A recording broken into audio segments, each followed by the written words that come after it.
لا شريك له تعظيما لشأنه وأشهد أن محمدا عبده ورسوله داعي إلى رضوانه اللهم صل عليه وعلى آله وأصحابه وإخوانه. Hadirin dan hadirat yang dirahmati oleh Allah Subhanahu wa taala. Pada kesempatan kali ini kita akan bahas tentang golongan yang sangat mulia yang Allah sering sebut dalam Al-Qur'an, yaitu golongan al-muhsinin atau al-muhsinun. Itu orang-orang yang berbuat ihsan. Lafal al-muhsinin saja dalam Al-Quran mungkin lebih dari 30 kali Allah sebutkan tentang mereka ini al-muhsinin. Belum lagi dalam bentuk lafal-lafal yang lain seperti al-ihsan atau ahsinu, ya, al-husna, al-hasan, ya. Lafal yang terkait dengan al-muhsinin atau al-ihsan sangat banyak dalam Al-Quran. Ini menunjukkan perhatian Allah Subhanahu wa taala terhadap orang-orang yang telah mencapai derajat al-ihsan. Yang kita tahu dalam maratibuddin, dalam tingkatan-tingkatan agama, maka yang paling tinggi adalah derajat al-ihsan sebagaimana dijelaskan oleh para ulama. Hal ini berdasarkan hadis Jibril yang masyhur ketika Jibril datang kepada Nabi Muhammad sallallahu alaihi wasallam. Kemudian Jibril bertanya kepada Rasulullah SAW, "Ya Muhammad, akhbirni anil Islam." Wahai Muhammad, kabarkanlah kepadaku tentang Islam. Maka Rasulullah SAW mengabarkan tentang rukun Islam yang 5, yaitu syahadatain, kemudian salat, zakat, puasa, dan haji. Ya. Kemudian Jibril bertanya lagi pada tingkatan yang lebih tinggi, "Fa akhbirni anil iman." Kabarkanlah kepadaku tentang iman. Maka Nabi Muhammad SAW menjawab dengan rukun iman yang 6. Antuk minabillahi wa malaikatihi wa kutubihi wa rusulihi wal yaumil akhir wa tu'mina bil qadari khairi wa syarrihi. Engkau beriman kepada Allah, kepada malaikat, kepada amna. Berkata orang Arab Badui, kami telah beriman. Katakanlah, ya, kalian belum beriman, tapi katakanlah kami Islam. Walamma yadkhil imanu fi qulubikum. Iman belum masuk dalam hati kalian, ya. Kemudian Rasulullah juga pernah berkata, ya ma'syara man amana bilisanihi walam yadkhil imanu fi qalbihi. Wahai orang-orang yang beriman dengan lisannya tapi belum masuk ke hatinya. Yaitu isyarat bahwasanya ada derajat orang yang muslim tapi belum sampai pada derajat orang yang beriman, ya. Dan ketika sudah sampai pada derajat iman, yaitu Islamnya semakin baik, kemudian amal hatinya semakin kuat, maka dia sampai derajat iman. Ternyata di antara orang beriman ada yang spesifik lagi, itu orang-orang yang muhsin. Siapa orang yang muhsin? Rasulullah tadi kasih definisi. Orang yang muhsin adalah jika engkau dikatakan muhsin jika anta budallaha ka'annaka tarahu, engkau beribadah kepada Allah seakan-akan engkau melihat Allah, fa in lam takun tarahu fa innahu yarak. Kalau kau tidak bisa melihat Allah, yakinlah Allah melihat. Ini derajat tidak mudah, ini derajat perlu perjuangan, perlu ilmu, perlu praktek dalam kehidupan sehari-hari, sehingga seorang mencapai derajat ihsan. Ya. Dia butuh ilmu dan juga butuh praktek. Kalau sekedar ilmu saja, tanpa praktek, maka tidak masuk ke dalam hati. Tapi ilmu dipraktekkan sampai akhirnya dia mencapai derajat ini, sehingga menjadi suatu kebiasaan baginya. Setiap dia beramal soleh, maka dia merasa seakan-akan dia melihat Allah sedang melihatnya, dia seakan-akan melihat Allah di hadapannya, atau dia yakin Allah sedang melihatnya beramal soleh dengan amal soleh tersebut. Dan ada perkataan indah dari Syekh Abdurrahman bin Nasir As-Sa'di rahimahullah. Beliau mengatakan bahwasanya pondasi kebahagiaan terhadap seorang dibangun di atas 2 hal. Pondasi kebahagiaan dibangun di atas 2 hal. Yang pertama adalah ikhlas kepada Allah Subhanahu wa taala.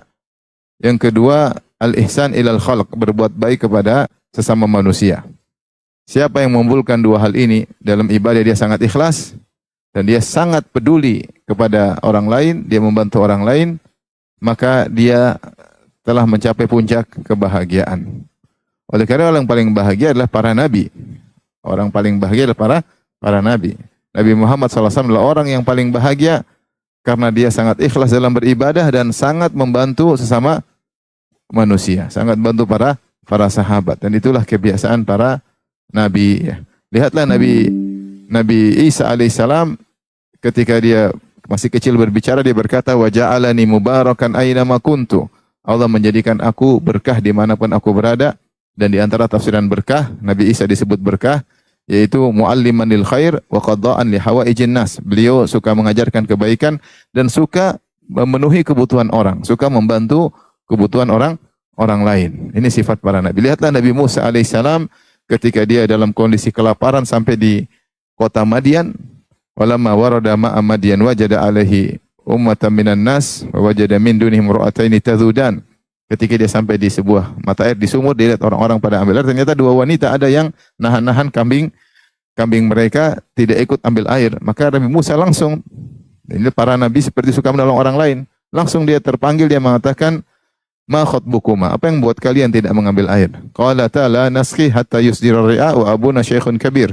Berkatalah dua wanita tersebut, kami tidak bisa ngambil air karena akan bercampur baur dengan lelaki. Kami ngambil air kalau mereka udah pergi dulu, baru kami ambil air. Sementara harusnya yang ngambil air bapak kami, namun bapak kami sudah tua, makanya kami yang turun tangan langsung. Kata Allah, fasaqa lahuma tsumma tawalla ila dhil. Langsung Nabi Musa ambilkan air buat mereka berdua tanpa berharap pamrih sama sekali. Kemudian dia pun karena kelaparan, dia pun berbaring di bawah sebuah pohon yang rindang, kemudian berdoa kepada Allah. Demikianlah para nabi, mereka adalah orang yang paling semangat memberi kebaikan kepada umatnya, ya. Paling semangat memberi kebaikan kepada umatnya, ya. Allah berfirman tentang Nabi Muhammad sallallahu alaihi wasallam, laqad ja'akum rasulun min anfusikum azizun 'alaihi ma 'anittum harisun 'alaikum bil mu'minina raufur rahim. Sungguh telah datang kepada kalian seorang rasul dari jenis kalian sendiri, dari manusia, dari bangsa Arab. Ketika itu turun kepada orang-orang Arab, azizun 'alaihi ma 'anittum. Dia merasa berat apa yang beratkan kalian. Harisun alaikum, sangat semangat untuk memberi kebaikan kepada kalian. Bil mu'minina raufur rahim, sangat sayang kepada orang-orang beriman. Jadi kalau ada yang memberatkan para sahabat, Rasul juga merasa berat. Dan dia sangat semangat untuk kebaikan kepada para sahabat, pada kaum mukminin. Dari sini, siapa yang ingin bahagia, maka hendaklah dia mengumpulkan dua hal ini, ikhlas dalam beribadah. Yang kedua, semangat memberi kebaikan kepada orang di sekitarnya, baik anaknya, istrinya, kerabatnya, tetangganya, keluarganya, kaum muslimin secara umum. Jika pikirannya selalu berada pada dua poros ini, gimana bisa ikhlas beribadah, bagaimana bisa membantu orang lain, maka dia akan menjadi orang paling bahagia. Saya nggak usah bicara tentang Rasulullah SAW. Kita dulu punya guru, ya, namanya Ustaz Abu Sa'ad, rahimahullahu ta'ala. Tidak ada bencana alam di Indonesia kecuali dia paling semangat mengantarkan bantuan. Tidak ada musibah, bahkan luar negeri ke Yaman ada banyak masalah di sana, dia bantuan kemanusiaan di Yaman, di Palestina, di Suria. Dia paling semangat ke sana. Ya. Tidak ada letihnya kalau kita lihat apa? Tidak ada letihnya dalam membantu orang lain. Saya bilang Allah pasti berikan dia kebahagiaan. Ya. Ketika dia membagi kebahagiaan kepada orang lain, maka Allah juga berikan dia apa? Kebahagiaan. Kalau kita bilang capek, apa enggak capek? Justru dia bahagia di situ. Bahagia membantu orang lain, bahagia membantu orang lain. Maka siapa yang ikhlas dan biasa berbuat ihsan kepada orang lain, maka dia akan bahagia. Dan dua sifat ini, ikhlas, membantu orang lain, ini terkumpul pada makna ihsan. Orang seperti ini adalah orang yang muhsin, orang ihsan, yang ketika beribadah dia merasa sedang melihat Allah Subhanahu wa taala, dan dia juga semangat membantu orang lain. Karenanya wajar jika dalam Al-Qur'an banyak sekali ayat-ayat yang berbicara tentang ihsan.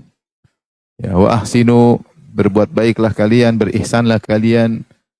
Innallaha wallahu yuhibbul muhsinin. Allah mencintai orang yang berbuat ihsan, ya. Ya. Ahsin kama ahsanallahu ilaik, berbuat ihsanlah sebagaimana Allah berbuat ihsan kepadamu. Dan terlalu banyak ayat, insyaallah nanti kita akan sebutkan tentang keutamaan berbuat ihsan. Sebelum kita bahas tentang fadilah atau keutamaan berbuat ihsan, kita akan jelaskan tentang mana ihsan dan bagaimana kita mempraktekkan ihsan dalam kehidupan sehari-hari. Saya katakan tadi, ihsan secara ilmu mudah dipelajari, namun praktek susah. Tetapi kalau seorang selalu mengiringi ilmunya dengan prakteknya, dia iringi, maka akan terpatri dalam hatinya. Dan ini sama dengan masalah-masalah akidah yang lain. Kalau kita bahas tentang sabar, kita tahu secara teori sabar adalah begini, keutamanya gini. Tapi kalau praktek untuk sabar susah. Tapi kalau kita praktek sedikit demi sedikit, akhirnya terbiasa. Akhirnya terbiasa. Secara ilmu kita tahu sabar adalah menahan diri, tidak menunjukkan kejengkelan atas keputusan Allah. Tetapi prakteknya kalau ada kita sakit sedikit kita marah. Kita ada terkena musibah sedikit kita tidak terima ya. Itu berarti kita kurang sabar. Tapi kalau kita latih diri, makanya sabar namanya kan sabar al-habsu, menahan diri. Mau marah, mau tersinggung kita tahan. Sehingga lama-lama terbiasa ya. Jadi semua terkait akidah butuh ilmu dan juga butuh praktek sehingga menjadi serasi dan jadi sajiyah kebiasaan seseorang. Sama kalau kita bicara tawakal, apa tawakal? At-tawakkul itu i'timadul qalb 'ala Allah. Ya. Menyandarkan hati kepada Allah Subhanahu wa taala, mengetahui bahwasanya segala sesuatu yang terjadi yang memutuskan hanyalah siapa? Allah Subhanahu wa taala sambil berusaha, ma'akhdil asbab, sambil berusaha. Tapi betapa sering ketika kita menjalankan kegiatan sehari-hari kita tidak tawakal. Tawakal kita bukan kepada Allah tapi kepada sebab yang di depan mata kita. Kita cari rezeki, kita tawakalnya kepada bos. Kita cari rezeki, jualan, kita tawakalnya kepada para penjual. Seakan-akan penjual yang pembeli, yang konsumen yang memberi rezeki pada kita. Padahal yang mendatangkan konsumen tertarik untuk beli produk kita siapa? Allah Subhanahu wa taala. Yang menjadikan kita diterima di kantor tersebut Allah Subhanahu wa taala. Yang menjadikan bos baik sama kita juga siapa? Allah. Harusnya kita tawakal kepada Allah, tetapi sering hati kita bertawakal kepada sebab-sebab di depan mata. Sama kita berobat, kita tahu yang menyembuhkan Allah, tapi sering kita bertawakal kepada dokter ya, kepada obat, kepada ya. Nah, untuk senantiasa selalu bertawakal bukan cuma ilmu, harus diiringi dengan amalan sedikit demi sedikit sehingga menjadi suatu kebiasaan, jadi akhlak seseorang. Nah, demikian juga ihsan. Ihsan kita akan belajar secara teori dan kita harus berusaha praktek sedikit demi sedikit. Kalau kita tidak menyengaja untuk praktek, nggak bakalan bisa ihsan. Hanya ihsan sesekali saja. Ihsan sesekali aja. Coba belajar tentang keutamaan sedekah. Keutamaan sedekah kalau ilmunya luar biasa, mempraktek berat. Praktek apa?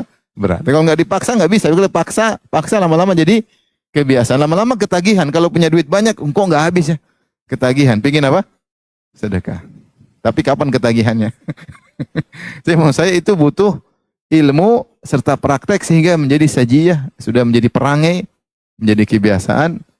Maka ilmu agama ini bukan cuma pinter teori, kita harus juga mempraktekkan. Praktek tanpa teori juga akhirnya kadang-kadang menimbulkan apa? Kesalahan. Maka kita menggabungkan keduanya.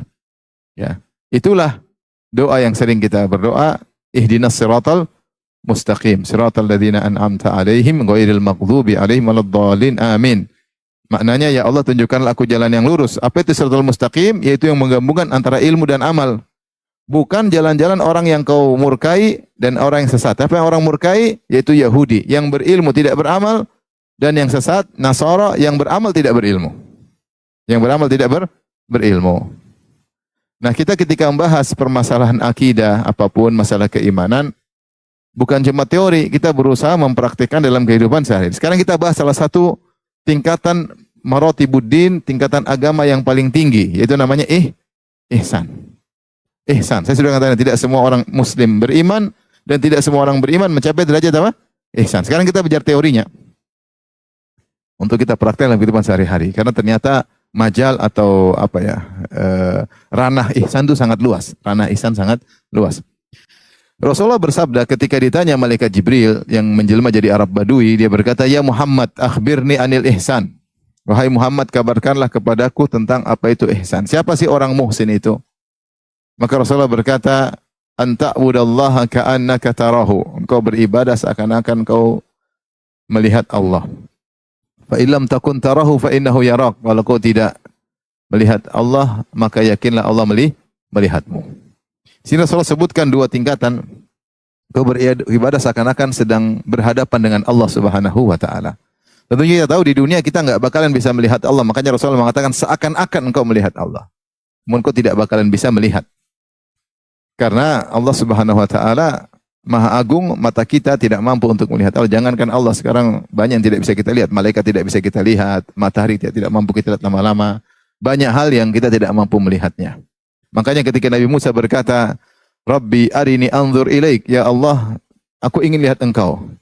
Kata Allah Subhanahu wa taala, lan tarani, kau tidak bakalan mampu melihatku. Walakin inzur ilal jabal fa in istaqarra makanahu fa sawfa tarani. Falamma tajalla rabbuhu lil jabali ja'alahu dakka wa kharra Musa sa'iqa. Kata Allah, lihatlah kepada gunung. Kalau gunung masih kokoh, kau akan bisa melihatku. Tatkala dia melihat ke arah gunung, maka Allah bertajalli, mulai menampakkan dirinya. Cahaya sedikit, gunung itu pun hancur. Tak mampu menahan cahaya Allah. Musa pun pingsan. Musa setelah itu berkata, inni tubtu ilaik. Aku bertobat kepada engkau. Ya. Maka, tapi Allah menghibur Nabi Musa. Allah mengatakan, kenapa Nabi Musa minta ingin lihat Allah? Karena dia rindu, kata para ulama. Dia sudah bicara langsung dengan Allah dan dia merasa kebahagiaan. Maka dia ingin tingkatkan kebahagiaannya dengan melihat langsung Allah. Yang mendengar suaranya saja Musa sudah bahagia. Tapi tidak mampu karena di dunia Allah tidak menjadikan manusia untuk mampu melihat Allah Subhanahu wa taala. Gunung saja hancur, apalagi manusia yang betul lemah. Ya. Setelah itu Allah mengatakan, ya Musa, inni istafaituka 'alan nasi birisalati wa bikalami. Allah hibur dia, wahai Musa, meskipun kau tidak melihat aku, sungguhnya aku telah memilih engkau, ya. Di antara manusia aku pilih engkau. Birisalati wa bikalami, yaitu aku kirimkan risalah, aku jadikan engkau seorang rasul, aku tuliskan Taurat bagimu, wa bikalami, dan aku berbicara langsung dengan engkau, ya. Jadi jangan bersedih. Ini disebut kata sebagian ahli tafsir, Allah memuji Nabi Musa karena meskipun Nabi Musa tidak bisa melihat Allah, sungguhnya dia adalah Rasul yang terpilih. Demikian juga Nabi Muhammad SAW ketika Isra Mi'raj sudah sangat dekat dengan Allah. Saking dekatnya, ya, sampai Abu Dzar bertanya, hal ra'aita rabbak? Ya Rasulullah, apakah kau melihat Allah? Itu sudah saking dekat, sudah bertemu, dapat perintah salat 5 waktu langsung tanpa melewati Jibril langsung. Tanpa melalui apa? Jibril, ya. Ini aumi wara'i hijabin. Ya, Allah tidak memberi wahyu kepada Rasulnya illa wahyan aumi wara'i hijab aw yursili rasulan. 3 kemungkinan, dengan wahyu atau dengan dibalik tabir, yaitu bicara langsung, atau dengan mengutus Rasul, yaitu malaikat. Ini aumi wara'i hijabin. Maka Rasulullah SAW dekat dengan Allah, maka Abu Dzar bertanya, hal ra'aita rabbak? Apa kau melihat Allah? Nabi berkata, nurun anna arahu. Ada cahaya, bagaimana aku bisa melihat Allah? Ada cahaya yang menghalangi, bagaimana aku bisa melihatnya? Dalam ayat riwayat yang lain, ra'aitu nuran, aku melihat cahaya. Itu hijabnya Allah Subhanahu wa taala.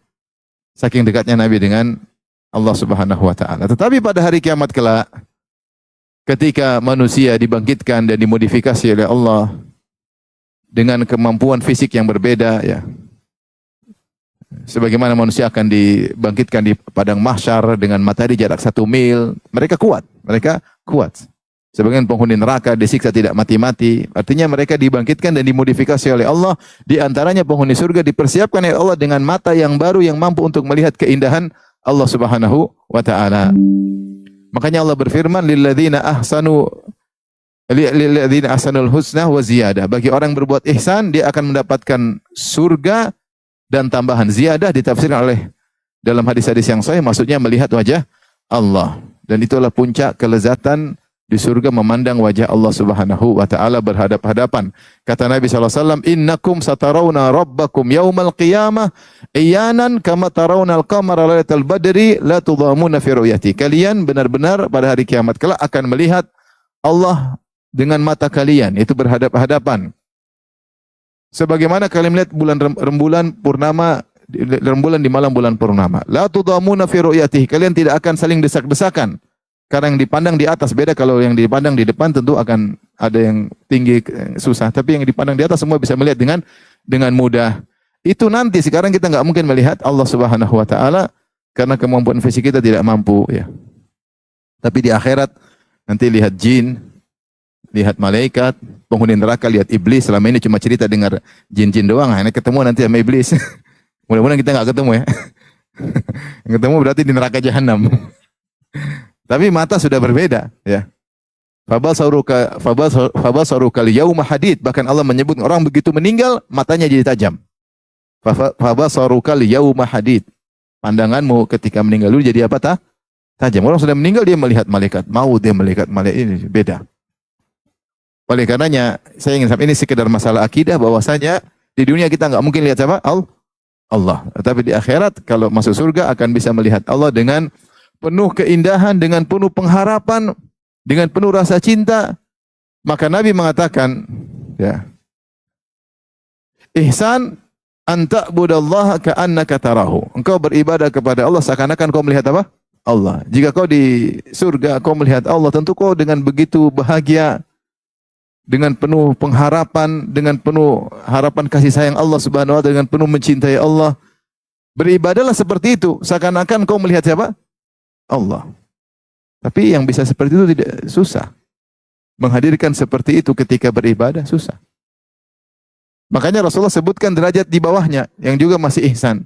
Fa illam takun tarahu, kalau kau tidak mampu menghadirkan perasaan seperti itu, seakan-akan berhadapan dengan Allah Subhanahu wa taala, fa innahu yarak, maka yakinlah Allah melihatmu. Maka yakinlah Allah melihatmu. Itu sudah cukup. Ketika kau beribadah kau merasa Allah sedang melihatmu. Maka ini derajat ihsan. Salah satu ranah ihsan adalah berbuat ihsan ketika sedang beribadah kepada Allah Subhanahu wa taala, yaitu menghadirkan dalam diri bahwasanya Allah sedang melihat apa? Kita. Tapi kalau kita seakan-akan bisa sedang melihat Allah kemudian dengan penuh kebahagiaan, dengan penuh harapan, dengan penuh rasa takut, maka itu yang terbaik. Tapi belum tentu kita bisa. Maka kita beranjak pada tingkatan yang kedua, yang insya Allah lebih mudah untuk kita lakukan. Fa illam takun tarahu, kalau kau tidak mampu melihatnya, fa innahu yarak, maka yakinlah Allah melihatmu. Maka dalam banyak ayat Allah menyebutkan bagaimana Allah selalu melihat apa yang kita lakukan. Seperti Allah mengatakan, innallaha bima ta'maluna basir. Sungguhnya Allah Maha melihat seluruh apa yang kalian lakukan. Allahu basirum bima ta'malun. Sungguhnya Allah Maha melihat apa yang kalian lakukan. Apa yang kalian kita kerjakan. Allah melihat dan Allah mengetahui dengan detail. Allah mengatakan misalnya terkait dengan infak, terkait sedekah, kata Allah Subhanahu wa taala, in tubudu shadaqati fa ni'mahi wa in tukhfuha wa tu'tuha al-fuqara fa huwa khairul lakum wa yukaffiru ankum min sayyi'atikum wallahu bima ta'maluna khabir. Kalau kalian sembunyikan, kalau kalian tampakkan sedekah karena tetapi ikhlas, maka itu baik. Tapi kalau kalian sembunyikan sedekah tidak ada yang tahu, maka itu lebih baik bagi kalian. Dan Allah akan menghapuskan dosa-dosa kalian. Dan Allah khabir, maha mengetahui dengan detail apa yang kalian lakukan. Itu kalau kalian sudah sedekah, meskipun enggak ada yang tahu, Allah tahu. Karena Allah lihat. Dalam ayat yang lain, Allah sebutkan tentang salat. Kata Allah, bagaimana Allah melihat kalian ketika sedang salat. Kata Allah, wa tawakkal 'alal hayyil 'alal azizir 'alal wa tawakkal Allahil wa tawakkal 'alal hayyil wa tawakkal, kata Allah, alladzi yaraka, saya lupa ayatnya. Wa tawakkal 'ala Allahil azizir rahim alladzi yaraka hina takum. Sebentar.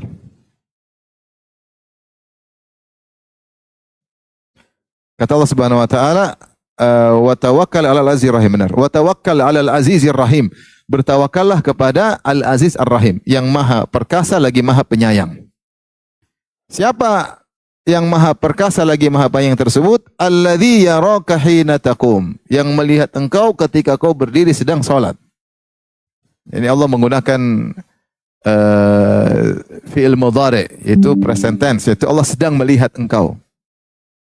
Alladzi yaraka hina taqum, yang melihat engkau ketika kau sedang berdiri hendak salat. Wa taqallubaka fis sajidin, innahu wasamiul alim. Dan engkau, Allah melihat engkau ketika kau bergerak bersama orang-orang yang sujud, yaitu rukukmu, sujudmu, tasyahudmu. Ya, ketika kau berdiri, ketika kau baca Quran, Allah lihat semuanya. Allah lihat luarmu dan batinmu. Ya. Innahu wasamiul alim. Sungguhnya dia maha mendengar lagi maha mengetahui. Nah, kalau kita hadirkan ayat ini, wa tawakkal 'alal azizir rahim, bertawakallah kepada zat yang maha perkasa, yang maha kuasa, ar-rahim, yang sangat menyayangi. Maka inilah ihsan. Ketika sedang salat, kita merasa ada zat yang al-aziz, yang maha kuasa, maha perkasa, maha hebat. Selain dia maha hebat, dia maha rahim, maha menyayangi hamba-hambanya, maha menyayangi kita, yang apalagi kita sedang salat. Alladzi yaraka hina taqum. Sehingga ketika kita menghadirkan ini kita fokus. Kita sedang dilihat oleh Allah Subhanahu wa taala. Alladzi yaraka hina taqum, yang sedang melihatmu ketika kau sedang berdiri. Wa taqallubaka fis sajidin, dan demikian juga gerakan-gerakanmu bersama orang-orang yang sujud. Dari awal kau berdiri takbiratul ihram, kau ruku, kau baca Al-Fatihah, baca surat, duduk di antara dua sujud, kau i'tidal, tasyahud, Allah lihat zahirmu dan batinmu. Maka ketika kita merasa Allah sedang melihat kita, maka mudah bagi kita untuk ikhlas dan khusyuk. Maka orang yang ihsan mudah untuk ikhlas dan juga mudah untuk apa? Khusyuk. Kenapa? Karena dia merasa Allah sedang melihat. Ketika dia merasa orang sedang melihat, maka dia terlupakan dari komentar manusia. Dia terlupakan dari penilaian netizen karena dia sedang sibuk dengan penilaian siapa? Allah Subhanahu wa taala. Kenapa orang sekarang sibuk mencari validasi dan pengakuan netizen? Karena ihsannya hilang. Ihsannya apa? Hilang. Sehingga dia butuh pengakuan. Update lagi. Publish lagi. Karena dia butuh pengakuan. Tapi seandainya dia merasa Allah melihat dia secara detail, luar dalam Allah lihat. Ya. Alimum bidzati sudur, Allah mengetahui apa yang bergulir dalam hatimu, maka dia akan fokus ikhlas kepada Allah Subhanahu wa taala. Dan dia akan khusyuk, ya. Wa ma takunu fi sya'nin wa ma tatlu minhum min Qur'anin wa ma ta'maluna min khairin illa kunna 'alaikum syuhudan idz tufidhuna fih. Kata Allah, tidaklah kau dalam kondisi apapun, tidaklah kau baca Quran apapun, tidaklah kau beramal soleh apapun, kecuali kami menjadi saksi atas kalian ketika kalian melakukannya. Perhatikan. Kita baca Quran, Allah lihat enggak? Lihat. Kenapa kita baca Quran tidak serius? Karena kita tidak sedang merasa dilihat oleh Allah. Tapi kalau kita baca Quran sambil menghadirkan Allah sedang menilai saya baca Quran, maka kita akan baca dengan tartil, dengan baik, dengan tadabbur. Bahkan amal apa kebaikan apapun, wa ma ta'maluna min amalin, apapun yang kalian lakukan, amal kebaikan apapun, wa ma takunu fi sya'nin, dalam kondisi apapun, kecuali kami menjadi saksi atas kalian. Istufidhuna fi, ketika kalian sedang melakukannya. Ini salah satu makna atau ranah ihsan adalah merasa dilihat Allah ketika sedang beribadah. Sehingga tapi sulit kita menghadirkan itu. Tapi kalau kita latihan bisa. Kita misalnya mau bangun malam, alarm berbunyi jam 3:30. Tuh. Kapan kita mudah bangun? Allah sedang lihat saya, Allah sedang nilai saya. Lalu kita bangun mudah. Karena kita sedang dinilai oleh siapa? Allah. Saya bangun ini, saya sedang cari muka sama Allah, Allah lihat saya. Karena saya mau cari muka sama Allah Subhanahu wa taala. Mudah untuk bangun. Tapi kalau ihsan tersebut hilang, kita enggak semangat. Nanti aja lah. Tapi ketika sedang merasa cari muka, Allah pasti lebih perhatian, ya. Karena makanya dalam hadis Allah mengatakan man taqarraba ilayya shibran taqarrabtu ilaihi dhira'an. Siapa yang mendekat kepada aku 1 jengkal, aku dekat dengan dia 1 hasta. Jadi kalau kita merasa cari muka, berusaha dekat dengan Allah, Allah akan lebih dekat daripada itu. Allah akan lebih dekat daripada itu. Kita berusaha diperhatikan Allah, Allah akan perhatikan lebih daripada yang kita harapkan. Nah, kalau kita hadirkan itu, bangun malam mudah. Bangun malam mudah. Cuma ihsan ini tidak mudah. Makanya dia derajat orang iman yang paling tinggi, ihsan. Kenapa kita sholat tidak khusyuk, pikiran kemana-mana? Karena kita tidak sedang merasa dinilai oleh Allah. Itu masalahnya. Kenapa kita baca Quran sekedarnya?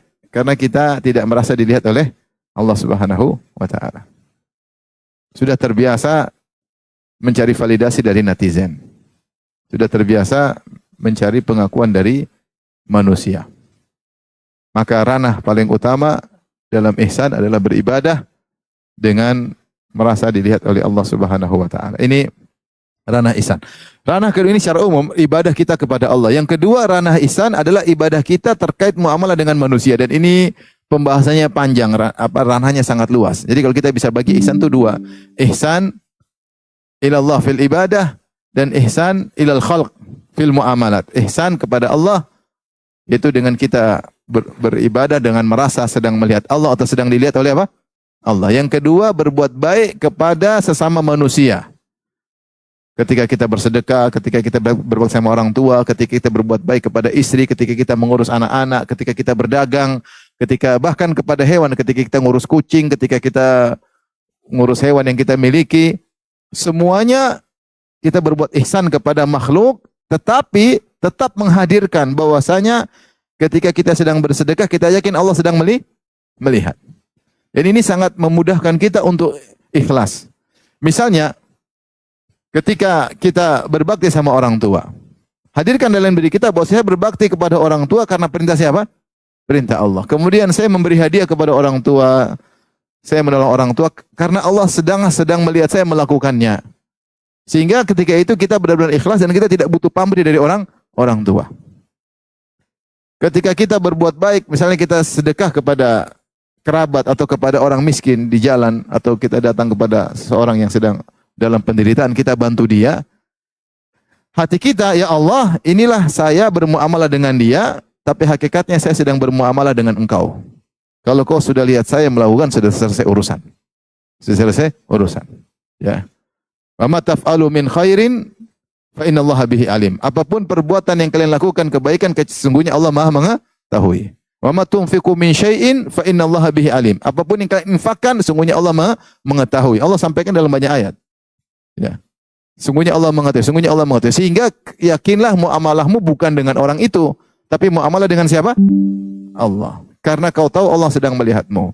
Ini membantu kita untuk semangat berbuat ihsan kepada makhluk dengan tetap menjaga keikhlasan. Tetapi kalau ihsan ini hilang, kita berbuat baik sama orang, kita butuh validasi, butuh pengakuan, butuh balas budi, sehingga sulit lepas dari kebiasaan kita yang seperti itu. Pengennya dibalas kebaikan, pengennya diakui kebaikan. Nah, orang kalau masih begini berarti belum ihsan. Ihsan itu dalam perbuatan apapun, dalam ibadah kepada Allah merasa diawasi oleh Allah, dan ketika berbuat baik kepada sama makhluk juga merasa diawasi oleh Allah Subhanahu wa taala. Taib, Allah berfirman dalam banyak ayat tentang ihsan, misalnya wa ahsin kama ahsanallahu ilaik. Berbuat baiklah sebagaimana Allah telah berbuat baik kepada. Innallaha ya'muru bil adli wal ihsan. Sungguhnya Allah memerintahkan, kata Allah, memerintah kalian untuk berbuat adil dan berbuat ihsan. Ya. Rasulullah juga mengatakan, innallaha katabal ihsan ala kulli syai'. Sungguhnya Allah mewajibkan untuk berbuat baik dalam segala hal. Jadi perintah berbuat ihsan sangat banyak.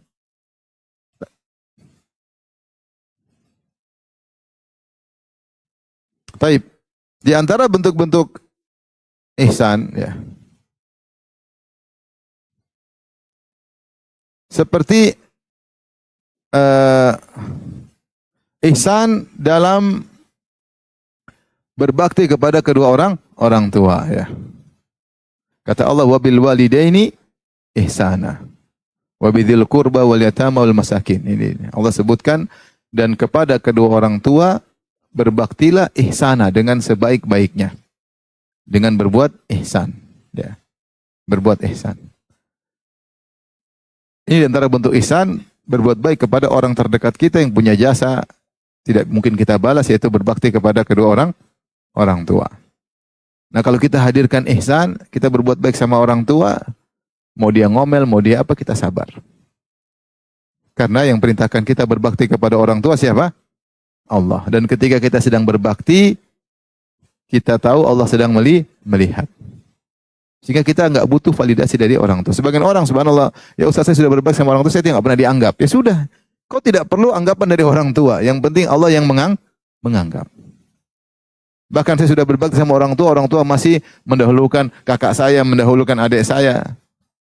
Padahal saya sudah kasih duit banyak, saya sudah bantu waktu saya. Jangan, berarti kau belum ihsan. Kau baru ihsan secara garis di antara, bukan ke atas. Kalau di antara ya benar, kita bisa ihsan secara zahirnya kita. Tapi yang penting bukan itu, yang penting adalah hatimu. Ketika kau berbuat sama orang lain, kau berharap ganjaran dari siapa? Allah. Kau cari muka kepada siapa? Allah. Kalau kita selalu mengharapkan validasi manusia, kita capek. Menderita. Karena tidak semua orang kita buat baik sama dia balas kebaikan. Tidak semua orang. Maka yang penting Allah sudah tahu, sudah selesai. Allah sudah tahu, maka sudah selesai. Kemudian berbuat ihsan terutama kepada orang-orang yang lemah. Orang-orang yang lemah butuhkan kebaikan kita. Makanya Allah mengatakan wabil walil ihsana wa bidzil qurba wal yatama wal masakin. Berbuat baiklah kepada orang tua, kepada kerabat, kepada anak-anak yatim, dan kepada orang-orang miskin. Yang orang-orang yang lemah-lemah ini, mereka lah orang yang sangat-sangat butuh kepada ihsan orang lain, ihsan kita. Makanya Rasulullah SAW sebelum meninggal dunia, apa wasiat Nabi? Rasulullah SAW berkata, as-salata wa ma malakat aimanukum. Perhatikan salat, perhatikan salat. Itu hubungan engkau dengan Allah. Yang kedua, perhatikanlah budak-budak kalian. Itu hubungan engkau dengan orang bawahanmu. Dengan orang bawahanmu. Budak adalah strata paling rendah dalam kehidupan manusia. Ya. Kalau pekerja ya dia bukan budak. Kita harus gaji dia. Budak nggak perlu digaji. Zaman dulu ada budak kita beli selesai milik kita. Mau diapain terserah kita. Justru pada strata yang paling rendah ini Allah suruh atau Nabi suruh perhatian. Karena biasanya terlupakan untuk berbuat ihsan. Karena tidak ada pamrih yang diharapkan dari orang-orang lemah seperti ini. Maka justru orang-orang yang lemah hendaknya kita memberi perhatian khusus. Dan ini menunjukkan semata-mata karena Allah Subhanahu wa taala. Makanya Rasulullah mengatakan as-salat wa ma malakat aimanukum, perhatikanlah budak-budak kalian ya. Kalau ada orang lemah kerja sama kita, anak buah kita, ya bawahan kita, ya suruhan kita, maka berbuat baiklah kepada dia ya. Ya. Bahkan Rasulullah berkata tentang pembantu para budak, kata Rasulullah SAW, ikhwanukum khawalukum ja'alahumullahu tahta aidikum. Sungguhnya budak-budak kalian, bantu-bantu kalian adalah saudara-saudara kalian yang Allah anugerahkan kalian untuk menjadi pemimpin mereka, menjadi penguasa mereka. Siapa yang Allah jadikan saudaranya di bawah kendali dia, maka berbuat baiklah kepadanya. Berbuat baiklah kepadanya. Allah ingatkan ikhwanukum, mereka saudara-saudara kalian. Mereka juga manusia seperti kita, mereka juga saudara seperti kita, mereka juga punya keluarga, kita punya keluarga. Kadang kita lupa ihsan sama orang sebenarnya, karena kita kasih gaji, kita terkadang tidak berbuat ihsan. Jadi di antara ihsan yang sangat dianjurkan adalah ihsan terhadap orang-orang yang lemah. Itulah kita cari muka di hadapan Allah. Ada orang lemah kita bantu, orang lemah kita bantu, kita. Makanya sahabat bertanya kepada Nabi, "Kana afu an khadim?" Ya Rasulullah, kita maafkan pembantu sehari berapa kali? Kata Rasulullah, 70 marrah, 70 kali. Karena pembantu potensi untuk salah banyak atau tidak? Banyak. Dia mungkin nggak paham, kurang ngerti, letih, capek, dan macam-macam. Ya maafin. Ya. Biasanya sering cerita, saya punya dulu sempat punya pembantu. Ya. Saya mikir kok bisa begitu, tapi begitulah pembantunya. Itu tidak semua, tapi ada. Jadi istri saya bilang, jadi ada ibu-ibu, nenek-nenek, dia minta bantuan, ada perlengkapan anak bayi atau apa, ya, buat cucu saya. Oke, istri saya siapin. Dia bilang, "Bi, nanti ini antar ke nenek itu." "Oh ya, ya Bu." Dia antar, sampai di gerbang satpam, tanya, "Bi, mau kemana?" "Ah, ini mau antar, ini ada disuruh ibu ke nenek itu." "Buat siapa?" "Buat cucunya." "Saya juga punya cucu, Bi." "Buat cucu saya." "Ya udah, buat bapak aja." Subhanallah, ini nyata, ini kisah nyata. Habis itu dia pulang dia tidak lapor. Kayaknya tugas sudah selesai. Dia tidak lapor. Lama-lama sore-sore nenek telepon. "Bu, kok belum diantar?" Sudah dari pagi." "Bi, tadi kan sudah antar." "Oh enggak Bu, tadi saya mampir, ternyata satpam juga punya cucu, ya saya kasih dia aja." Masya Allah. Ini seperti ini bagaimana? Ingat hadis Nabi, kan na'fu an khadim. Berapa banyak kita maafin pembantu dalam sehari? Kata Nabi 70 kali. Ini baru sekali. Masih ada 69 kali. Maksud saya, ya terkadang disitulah kita butuh berbuat apa? Ihsan. Orang yang tidak mampu, yang tidak mengerti, ya sudahlah. Dan disitulah kita benar-benar tulus karena Allah. Karena nggak ada pamrih yang kita harapkan. Beda kalau kita berbuat sama orang yang kita masih harapkan pamrihnya. Disinilah ihsan kita benar-benar teruji karena Allah Subhanahu wa taala.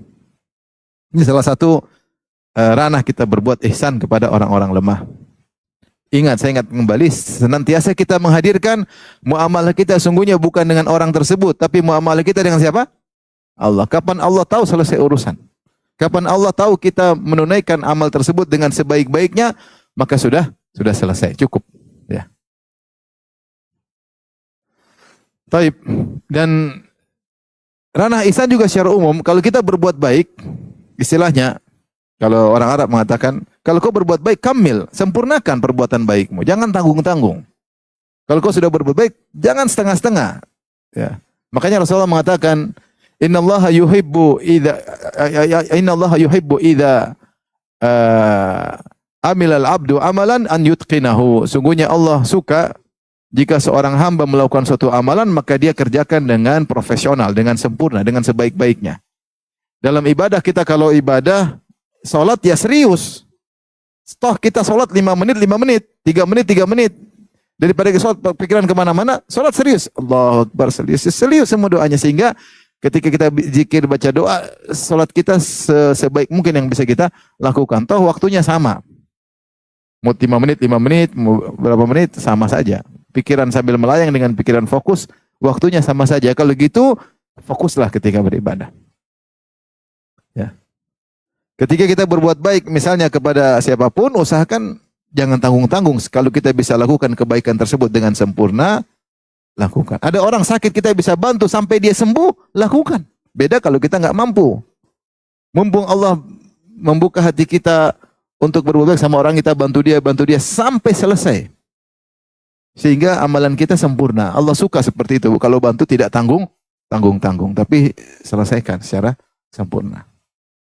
Selesaikan secara sempurna. Kita kalau ngurus anak yatim, jangan tanggung-tanggung sampai dia dewasa, sampai dia kawin, baru kita lepas. Ngurus dengan apa? Sebisa mungkin. Sama kalau ngurus istri juga jangan tanggung-tanggung, ngurus yang benar. Berbuat baik kepada istri, gemukkan dia. Sebisa mungkin, ada uang belikan emas, sebisa mungkin kita lain dia, jangan tanggung-tanggung. Tentu tidak boleh israf berlebihan. Sama ibu kalau ngurus suami, ihsan sama suami, jangan tanggung-tanggung, seriusin. Sama suami urusin dengan baik, rawat dengan baik. Kalau dia datang dari kantor disambut dengan baik, lepaskan sepatunya, lepaskan kaos kakinya, buka bajunya, ya. Kalau giginya kotor, sikat giginya. Kalau kakinya kotor, disikat kakinya. Ada sebagian istri melakukan itu. Ada atau tidak? Ada. Oh, di sini nggak ada ya, saya lupa. Sebenarnya saya kemarin di Medan. Saya kemarin di Medan dari Jumat hari Sabtu. Saya 2 hari kemarin di Medan. Kamis, Jumat, Sabtu. Saya ketemu seorang sudah tua. Dia umur sudah hampir 70, istrinya baru meninggal. Kebetulan saya ceramah tentang istri yang berbakti kepada suami. Kemudian dia ngobrol sama saya. Saya kalau bilang namanya, antum semua mungkin tahu, tapi saya nggak pengen sebut namanya. Yang dia terkenal. Maka dia bilang, Ustadz, istri saya, subhanallah, sebelum meninggal dalam kondisi sekarat, dia minta diambil sepatu saya. Dia pengen semir, karena itu kebiasaan dia. Allahu Akbar. Ibu-ibu ada nggak seperti itu? Boro-boro semir sepatu. Kalau perlu suami yang nyemir sepatunya. Enggak, insya Allah banyak. Istri apa? Soleha. Maksud saya, kalau kita berbuat baik, karena Allah sempurnakan sebisa mungkin. Ngurus anak dengan sempurna, ngurus istri dengan sempurna, ngurus suami dengan apa? Sempurna. Berbuat baik sama pembantu dengan baik. Kalau pembantu baikin. Kalau bisa baikin, kenapa? Apa halnya kita berbaik sama dia? Ya, tentu dengan tetap menjaga hubungan, tetap menjaga kedudukan majikan sama anak buah, tetap harus terjaga. Tapi kita berbuat baik dengan sebaik mungkin. Kata Nabi SAW, Innallaha yuhibbu idza amila al-abdu amalan an yutqinahu. Sungguhnya Allah suka jika seorang hamba melakukan suatu amalan, dia sempurnakan amalnya. Tapi ini diantara bentuk ihsan. Di antaranya ihsan dalam tadi dalam perbuatan, ihsan dalam perkataan. Kita kalau berkata-kata, hendaknya kita juga berbuat ihsan. Kata Allah, wa qulu linnasi husna. Berucaplah dengan husna, dengan yang baik. Ya. Kata Allah Subhanahu wa taala dalam ayat yang lain, wa qul li ibadi yaqulu allati hiya ahsan. Inna syaitana yanzagu bainahum, inna syaitana kal insani aduwwum mubin. Kata Allah Subhanahu wa taala, katakanlah kepada hamba-hambaku untuk berucaplah dengan kata-kata yang terbaik. Sungguhnya syaitan mengadu domba di antara mereka. Sungguhnya syaitan adalah musuh yang nyata bagi mereka. Jadi syaitan itu kerjaannya ngadu domba di antara kita.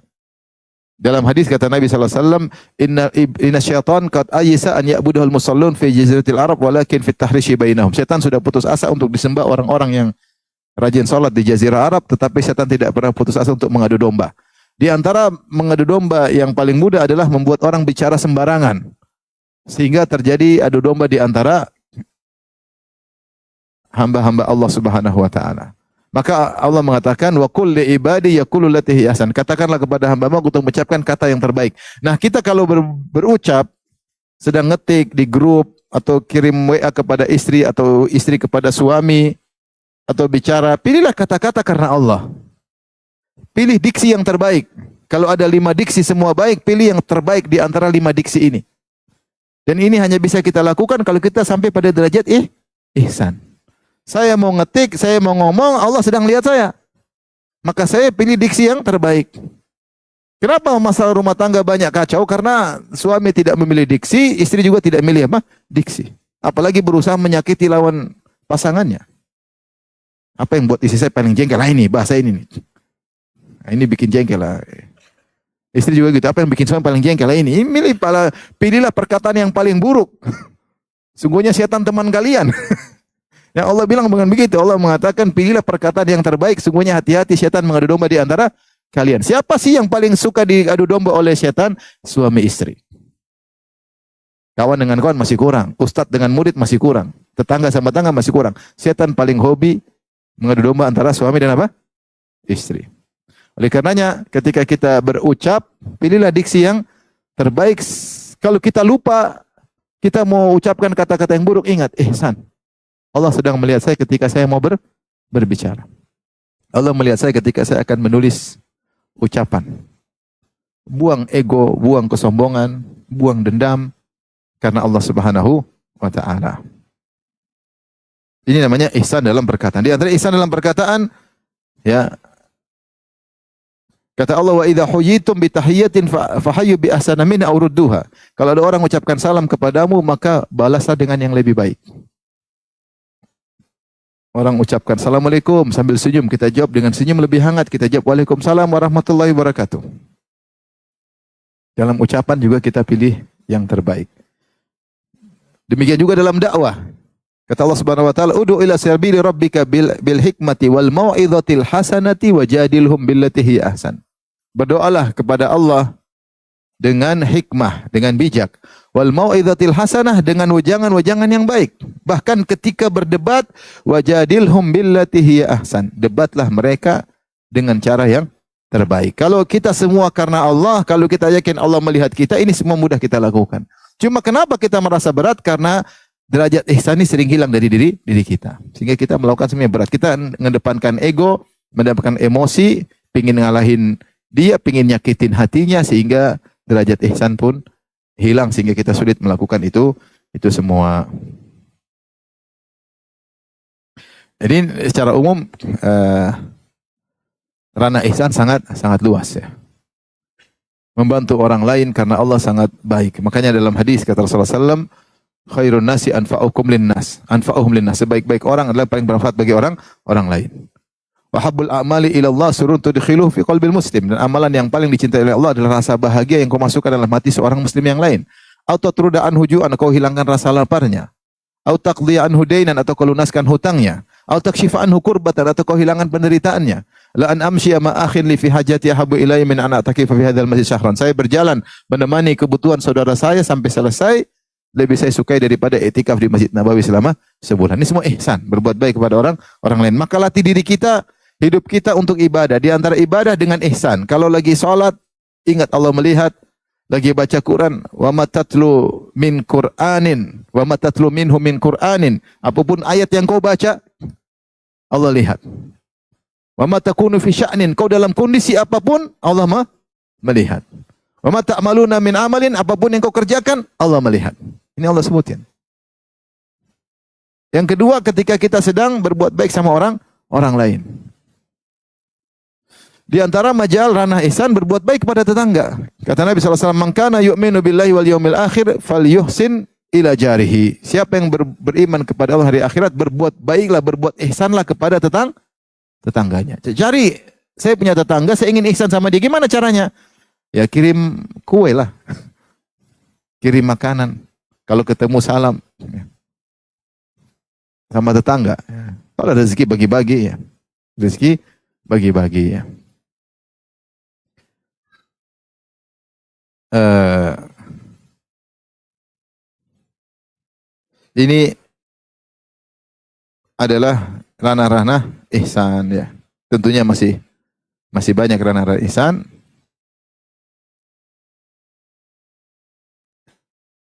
Karena waktu tinggal sedikit, saya ingin bahas di akhir tentang keutamaan ihsan. Keutamaan apa? Ihsan. Kalau kita buat ihsan, apa faedahnya dunia maupun apa? Akhirat. Ada faedah dunia maupun di akhirat. Bukan akhirat aja. Kalau akhirat jelas. Siapa yang senantiasa merasa melihat Allah ketika dia beribadah atau senantiasa merasa dilihat Allah ketika beribadah, dia akan melihat wajah Allah pada hari kiamat. Kata Allah Subhanahu wa taala, "Lilladzina ahsanu al-husna wa ziyadah." Bagi orang-orang berbuat ihsan di dunia, dia akan mendapatkan al-husna itu surga, wa ziyadah memandang wajah Allah. Dan itu nikmat yang luar biasa yang Nabi pernah berdoa dalam doanya, "As'aluka ladzatan nadhari ila wajhik wasyauqa ila liqa'ik fi ghairi dharra'in mudhirrah wala fitnatin mudhillah." Fi ghairi dharra'in mudhirrah wala fitnatin mudhillah. Aku mohon kepada engkau kelezatan memandang wajahmu dan aku mohon kerinduan untuk bertemu dengan engkau. Ini doa Nabi sallallahu alaihi wasallam. Nabi Musa pingin lihat wajah Allah sampai dia mengatakan, "Arini anzur ilaik." Aku ingin lihat engkau ya Allah. Kenapa Nabi Musa merasa bahagia?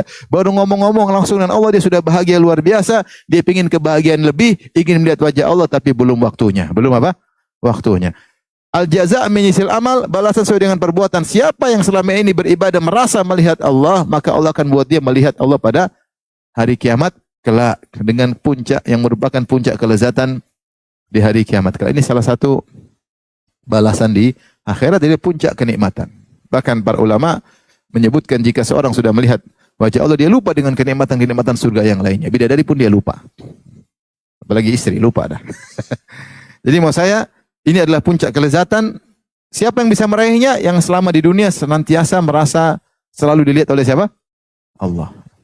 Ini nasihat tentu buat saya pribadi, buat kita semua, agar kita tadi saya katakan ini sekarang ilmu sudah kita miliki. Ilmu saja tanpa kita praktekkan nggak akan menjadi perangai. Harus diiringi ilmu praktek, ilmu praktek, ilmu praktek. Latih lagi sampai menjadi sajiyah, menjadi perangai bagi kita. Setiap kita melakukan sesuatu, ingat Allah. Allah lihat saya sedang melakukannya. Yang penting Allah sudah lihat. Yang penting Allah sudah tahu.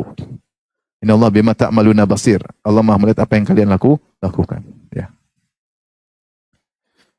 Kemudian di antara keutamaan ihsan, Allah sebutkan, "Inna rahmatallahi qaribun minal muhsinin." Sungguhnya rahmat Allah dekat dengan orang berbuat ihsan. Orang suka berbuat ihsan, Allah kasih rahmat sama dia.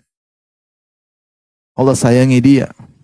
Kalau sudah disayang sama Allah, tentu Allah akan arahkan kepada yang baik-baik. Namanya juga disayang. Inna rahmatallahi qaribun minal muhsinin. Maka jangan ragu-ragu berbuat ihsan. Berbuat ihsan ketika beribadah, berbuat ihsan kepada sesama manusia. Pada kerabat, pada anak yatim, orang miskin, orang susah, pada tetangga, kepada kawan, ya. Berbuat ihsan. Maka semakin kita berbuat ihsan, semakin disayang oleh Allah Subhanahu wa taala. Demikian juga ihsan adalah sebab untuk mendapatkan ilmu dan fikih dalam agama. Allah berfirman tentang Nabi Yusuf alaihissalam, "Walamma balagha ashuddahu atainahu hukman wa ilman wa kadzalika najzil muhsinin." Ketika Yusuf sudah mencapai ashuddahu, yaitu sudah mencapai dewasa, kami berikan kepada dia hukum dan ilmu. Kenapa? Kata Allah, "Wa kadzalika najzil muhsinin." Demikianlah kami beri balasan kepada orang-orang berbuat ihsan. Allah semakin tambah dia ilmu dan kefakihan. Jika orang butuh ilmu, terus dia sertai dengan amal soleh, dengan berbuat ihsan, ilmunya semakin bertambah, ketajaman kefakihan dia semakin bertambah. Tapi dia harus praktekkan ihsan dalam kehidupan sehari-hari. Tapi kalau dia ilmu tidak diperhatikan, kepalanya bebal, otaknya bebal, buntu ya. Tapi kalau dia berilmu, dia praktekkan ihsan, maka Allah tambahkan ilmu dan hukum, tambah fikih. Kata Allah, "Wa kadzalika najzil muhsinin." Demikian kami beri balasan kepada orang berbuat ihsan. Allah berfirman, "Hal jazaa'ul ihsan ilal ihsan." Tidak ada balasan bagi kebaikan kecuali kebaikan pula. Kapan Allah sebutkan ayat ini? Setelah Allah menyebut tentang nikmat surga. Kata Allah, waliman khafa maqama rabbi jannatan fabi ayyi ala'i rabbikuma tukadziban. Allah sebutkan nikmat-nikmat surga sampai Allah sebutkan tentang bidadari fihinna qasiratut tarfi lam yatamithunna insun qablahum wala jan fabi ayyi ala'i rabbikuma tukadziban ka'annahunna al-yaqutu wal marjan fabi ayyi ala'i rabbikuma tukadziban hal jazaa'ul ihsani illa al-ihsan. Allah sebutkan nikmat surga, tentang sungai, tentang buah-buahan, tentang tempat tidur yang indah, tentang bidadari yang begitu luar biasa. Setelah Allah berfirman, tidaklah balasan kebaikan kecuali kebaikan pula. Siapa yang berbuat kebaikan, dia pasti dibalas oleh Allah lebih daripada yang dia lakukan. Kita senyum sama orang karena Allah, pasti balasnya lebih indah jauh. Kita kasih duit sedikit sama orang, pasti balasnya jauh lebih banyak pada hari kiamat kelak. Di antaranya, siapa berbuat ihsan, maka akan diberikan keturunan yang baik. Kata Allah Subhanahu wa taala, "Wa wahabna lahu Ishaq wa Yaqub, kullan hadaina, wa Nuhan hadaina min qabl, wa min dzurriyyatihi Dawud, wa Sulaiman, wa Ayyub, wa Yusuf, wa Musa, wa Harun, wa kadzalika najzil muhsinin." Kami anugerahkan kepada Ibrahim, Ishak dan Yakub. Masing-masing kami beri hidayah. Dan sebelumnya Nabi Nuh kami pun beri hidayah. Dan di antara keturunannya, itu keturunan Ibrahim adalah Daud, Sulaiman, Ayub, Yusuf, Musa, Harun. Semuanya keturunan siapa? Ibrahim. Dan mereka juga keturunan Yakub, Ishak dan Yakub. Kata Allah setelah itu, wa kadzalika najzil muhsinin. Demikianlah kami beri balasan kepada orang yang berbuat ihsan. Saya berbuat ihsan, insyaallah keturunannya soleh. Jangan riak tapi ya, jangan riak, jangan cari muka sama manusia. Jangan cari cap jempol ya. Jempol tangan, jempol kaki. Ngapain? Jangan berbuat kebaikan sedikit kemudian publish. Ini baru bagi santunan anak yatim, publish. Baru bersih-bersih di mana kerja bakti, publish. Jangan. Bantu anak yatim, publish. Waktu bantu janda, sembunyi-sembunyi. Tidak dipublish. Ikhlas. Bukan ikhlas, takut ketahuan istri sama. Jadi maksud saya ketika berbuat baik, ikhlas karena Allah, maka di antara faedahnya Allah akan anugerahkan anak yang soleh dan solehah. Kemudian di antaranya siapa yang berbuat ihsan, maka Allah bersamanya. Dan kalau Allah bilang Allah bersamanya, berarti Allah akan membantunya dalam segala urusannya. Wallahu fi aunil abdi makanal abdu fi auni akhihi. Allah senantiasa membantu seseorang jika dia senantiasa membantu saudaranya. Allah berfirman, Innallaha ma'al ladzina taqaw wal ladzina hum muhsinun. Sungguhnya Allah bersama orang yang bertakwa dan Allah bersama orang-orang yang ihsan. Allah bersama orang yang ihsan.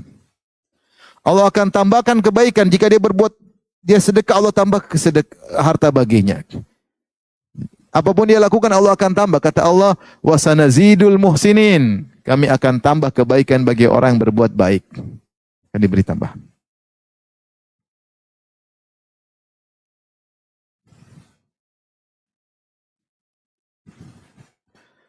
Baik. Hadirin yang rahmati Allah Subhanahu wa taala. Ya. Maka agar kita mudah untuk ihsan, kita ingat tentang keutamaan ihsan ya. Karena Allah Subhanahu wa taala. Di antara hal yang menakjubkan disebut oleh para salaf, Nabi Yusuf alaihissalam. Nabi Yusuf alaihissalam ketika miskin ihsan, ketika kaya ihsan. Status ekonominya, status sosial tidak merubah dia dari muhsin menjadi tidak muhsin, tetap malah ihsan. Semakin statusnya semakin tinggi, ihsannya semakin kuat. Makanya Yusuf alaihissalam ketika di penjara, datanglah dua orang, ya, minta ditafsirkan mimpinya. Kata Allah, dakhala ma'ahu sijna fatayan. Qala ahaduhuma inni arani asiru khamra, wa qala al-akharu inni arani ahmilu fawqa ra'si khubzan ta'kulu at-tayru min, nabbi'na bi ta'wili inna naraka minal muhsinin. Maka Yusuf masuk penjara, ada dua pemuda juga masuk penjara bersama Yusuf. Datanglah dua orang ini kepada Yusuf. Dia berkata kepada Yusuf alaihissalam, saya mimpi Yusuf, saya memerah anggur jadi khamar. Yang satu saya memikul roti, kemudian roti dimakan oleh burung. Nabi ta'wilih, kabarkanlah kepada kami berdua tentang tafsir mimpi kami berdua. Inna naraka minal muhsinin. Kenapa kami melihat engkau termasuk orang-orang yang muhsin? Kita baca buku tafsir, Yusuf di penjara baik, ketemu orang dia ngajarin kebaikan, ada orang susah dia bantu, ada orang sakit dia datangi, sabar. Dia bantu orang.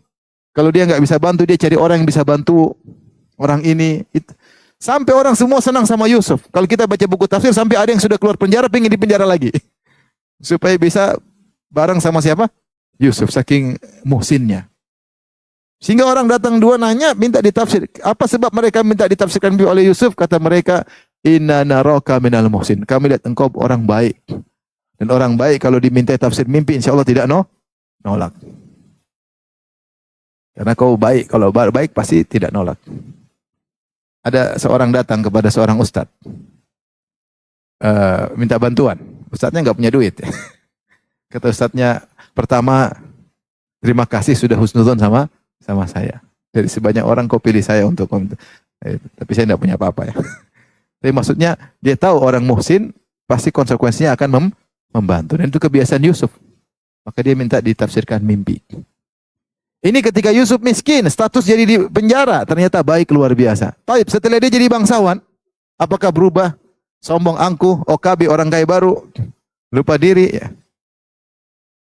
Tentang kemarin naik motor apa namanya, motor rusak, motor jelek, sekarang sudah naik mobil mahal. Apakah berubah akhlaknya? Ternyata tidak. Ya. Ketika datang kakak-kakak Yusuf, dia tidak tahu Yusuf. Dia berkata, ya ayyuhal azizu massana wa ahlana dhurru wa ji'na bi bidha'atin musjatin fa'awfi lana al-kaila wa tasaddaq alaina innallaha yajzil mutasaddiqin. Sebelumnya dia mengatakan, sebelumnya mereka berkata, inna lahu aban syaikhan kabira fakhudh ahadana makanah inna naraka minal muhsinin. Saya lupa ayatnya. Jadi sebelumnya, inna naraka minal muhsinin. Jadi mereka berkata, wahai Yusuf, adik kami salah, ambillah kami pengganti adik kami. Inna naraka minal muhsinin. Kami melihat engkau, memandang engkau termasuk orang berbuat ihsan. Jadi Yusuf setelah jadi bangsawan juga terkenal sebagai orang yang ihsan. Ini ketika seorang melakukannya semua karena Allah, status perubahan status sosialnya tidak merubah sikapnya karena semua dia lakukan karena Allah. Dan sebagian orang hanya ihsan ketika masih susah, ketika udah kaya lupa sama semua orang. Kemudian yang membantu kita untuk berbuat ihsan, ingat yang menyuruh kita berbuat ihsan adalah yang telah berbuat ihsan kepada kita. Makanya orang-orang menasihati Qarun dengan berkata, wa ahsin kama ahsanallahu ilaik. Berbuat ihsanlah sebagaimana Allah telah berbuat ihsan kepadamu. Kita yang bikin kita punya duit siapa? Allah. Yang buat kita sehat, Allah. Yang buat kita cerdas, Allah Subhanahu wa taala. Yang buat kita diberi kemudahan, Allah. Maka berbuat mudahlah kepada orang lain. Ahsin kama ahsanallahu ilaik. Sebagaimana Allah punya kebiasaan sama kita, kita juga punya kebiasaan sama orang. Jagalah kebiasaan Allah kepada kita dengan menjaga kebiasaan kita sama orang lain. Kita buat ihsan, Allah kasih ihsan terus. Kita kasih ihsan, Allah kasih ihsan sama kita. Taib, mungkin ini yang saya sampaikan. Kalau antum ada waktu, antum tulis di Al-Quran muhsinin. Di situ akan sebutkan banyak sifat-sifat orang muhsin apa aja. Ya, berinfak, memaafkan, menahan amarah, banyak. Yang semua itu tidak bisa dilakukan kecuali orang menghadirkan dalam hatinya, Allah senantiasa menilainya, memandangnya, memperhatikannya. Mungkin ini saya yang bisa sampaikan. Wallahu ta'ala alam bisawab.